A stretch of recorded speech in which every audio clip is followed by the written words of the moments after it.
There comes a time when the weight of others' expectations, the chaos of emotions, and the endless demands of the world press down so hard that something within us snaps.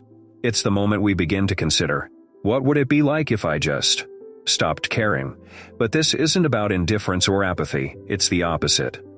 It's about gaining control, about shedding the trivial and embracing what truly matters. For the Stoics, this was a path toward freedom, a liberation from unnecessary suffering.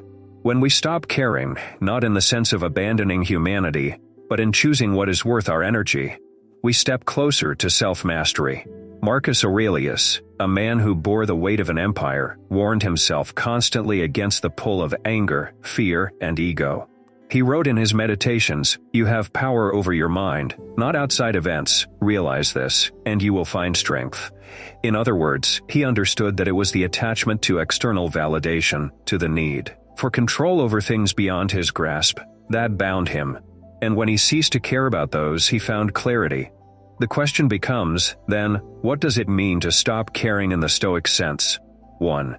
The liberation from destructive emotions. Imagine the endless cycle of reacting to every frustration, every insult, every failure. Each of these feeds a fire within us, but it's not the fire of life. It's the fire of torment, draining our energy. The Stoics called these emotions passions, forces that blind us, drive us without reason. For Epictetus, the true freedom lay in controlling these passions. It is not events that disturb people, it is their judgments concerning them. When we stop caring about the need to always be right, to win every argument, we loosen the grip of destructive emotions. What we achieve instead is calm, steadiness, a fierce stillness within. The aim of Stoicism is not to extinguish feeling, but to detach ourselves from those that harm us. We become warriors of the mind, refusing to give power to anger, to envy, to the hollow hunger of comparison. 2. Finding strength in the face of life's chaos. We live in a world where, at any given moment, we're tempted to care too deeply about things outside our control, opinions, outcomes, even the weather. When we stop caring, in the Stoic sense, we are not abandoning our humanity but sharpening it. It is a conscious decision to invest ourselves in what we can change, our actions, our reactions, our decisions. Seneca, who knew the cost of political betrayal and personal loss, wrote, "We suffer more often in imagination than in reality." So much of our suffering stems from fears of what might happen, from preoccupations with every detail that lies beyond our reach. And yet, every moment spent in needless worry is a moment stolen from the time we have to live fully, to shape our own character. When we stop caring about controlling everything around us, we regain our energy for what matters, living virtuously, remaining present, and building inner fortitude. 3.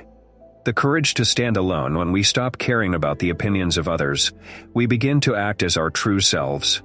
Stoicism doesn't promise us that we will avoid suffering or evade criticism. It only reminds us that we cannot avoid ourselves. We must choose whether to live bound by the voices of others or to forge a path led by our principles. For the Stoic, the greatest strength lies in inner resolve. This is not a retreat, nor is it selfish. It is a choice to stand firm when the world seeks to pull us in countless directions. When we stop caring about praise or blame, we free ourselves from a dependency on external validation. We find strength in our purpose, in a quiet, unshakable confidence that no insult, no hardship can uproot. 4. Achieving inner peace. In the end, what we seek is not a detachment from life but a focus on life's essence. When we stop caring, we do not cease to love, to strive to endure. But we refuse to waste our energy on what cannot serve us. The Stoic masters teach us that peace does not come from avoiding hardship but from facing it with wisdom, with an unyielding spirit. The moment we cease to care about what does not belong to us, the opinions, the judgments, the misfortunes, we open ourselves to a life of greater peace. As Marcus Aurelius put it, the soul becomes dyed with the color of its thoughts. When we let go of needless desires, we find our soul cleansed, resilient, ready for life's trials. We become painted in shades of fortitude, courage, and clarity. So, when we stop caring about the trivial, the external, we finally allow ourselves to truly care. For our own growth, for the virtues we hold, and for the strength that only true independence can give. Conclusion: this path is not easy, nor is it without sacrifice. But every step we take away from the distractions, from the demands to conform, draws us closer to the essence of who we are meant to be. The world around us may remain chaotic, unyielding in its noise, but we, the bearers of our inner will, learn to walk through it untouched, steadfast. For when we stop caring about the trivial and embrace the meaningful, we don't just find peace, we find power, a power to shape our world and our soul. This is the gift of Stoicism, not a denial of life, but a mastery of it.